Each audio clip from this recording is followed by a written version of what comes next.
वहाँ से जाने के लिए अपना सामान को पैक करने लग गया। उसने बताया कि मेरे अंदर बहुत कमजोरी हो गया है, इवन वो गिर भी पड़ता है। उसका कहना था कि इससे पहले कि ये दुनिया के सामने सच आ जाए, मैं उससे पहले ही सबसे दूर चला जाता हूँ। यह सुनने के बाद ईवा भी उसके साथ जाने के लिए कहती है, क्योंकि कुछ दिन के बाद उसका भी यही हस्र होने वाला था। इससे बॉब की वाइफ काफी दुखी हो गई। ना चाहते हुए उसे दोनों को भेजना पड़ जाता है, जिसके बाद दोनों बाप बेटी गाड़ी में बैठकर वहाँ से निकल पड़ते हैं। रास्ते में उनके बीच काफी बातें भी चलते हैं। बॉब कहता है कि मैं हमेशा तुम लोगों से काफी सख्ती से पेश आता था ताकि तुमसे दूर रह सकूं, क्योंकि तुम लोगों के साथ रहकर बोझ बनना नहीं चाहता था।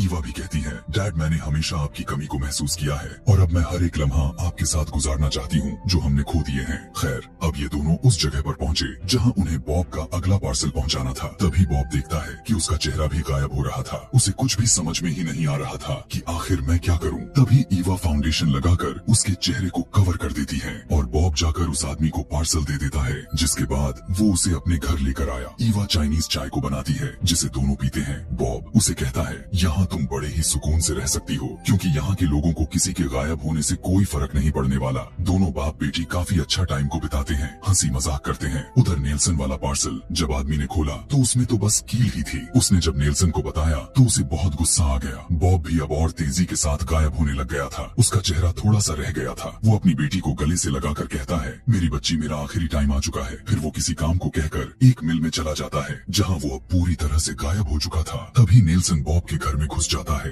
वो ईवा पर गन पॉइंट करते हुए बॉब के बारे में पूछता है। तब वो कहती है कि वो तो मुझे यह घर बेचकर चले गए हैं, लेकिन नेल्सन जानता था कि ये सब सच तो बिल्कुल भी नहीं है, क्योंकि बॉब का सामान अभी भी इधर ही पड़ा हुआ था। इसीलिए वो बॉब की गलती की सजा ईवा को देने का सोचता है। वो बुरी तरह से उसे घूरते हुए अजीब तरह की हरकत कर ही रहा था कि तभी जोर से उसे किसी ने धक्का दे दिया। यह देखकर ईवा समझ गई थी कि ये मेरे पापा है, जो हालांकि पूरी तरह से गायब हो गए थे, लेकिन फिर भी मेरी मदद करने के लिए आ चुके हैं। जिसके बाद बॉब नेल्सन को इतना ज्यादा मारता है कि उसकी जान ही ले लेता है। यहाँ पर ईवा अपने गायब डैड से बात करती है, जिसे वो वादा करते हुए कहते हैं, ईवा मेरी बच्ची, आगे से मैं तुम्हें छोड़कर कभी भी नहीं जाऊंगा। भले ही मैं इनविजिबल यानी मेरा वजूद होने के बाद भी गायब है, नजर नहीं आ रहा, चाहे जो भी हालात है, मैं तुम्हारा हिफाजत करता रहूंगा। जल्द ही उसने नेल्सन की लाश उठाकर जंगल में फेंक दी, जिसे भालू खा जाता है। अब ईवा एक दुकान से चश्मे को खरीद कर गाड़ी में आकर बैठ जाती है और बॉब से बात करने लग गई। वो चाहती थी कि जब दोनों पूरी तरह से गायब हों तो दोनों एक दूसरे को चश्मे की मदद से देख सकें। बॉब उसे बताता है कि जब मेरे डैड गायब हो गए थे तो वो नहीं चाहते थे कि मैं उन्हें ऐसी हालत में देखूं